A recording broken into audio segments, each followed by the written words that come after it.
Da alama dai wancan bako ne a garin nan.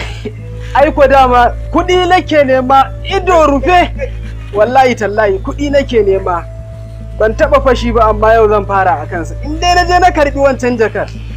In na karɓi wannan jakar da alama kuɗi ne a cikinsu. Don wannan daga ganinsa kuɗi ya ɗebo wallahi. Kai!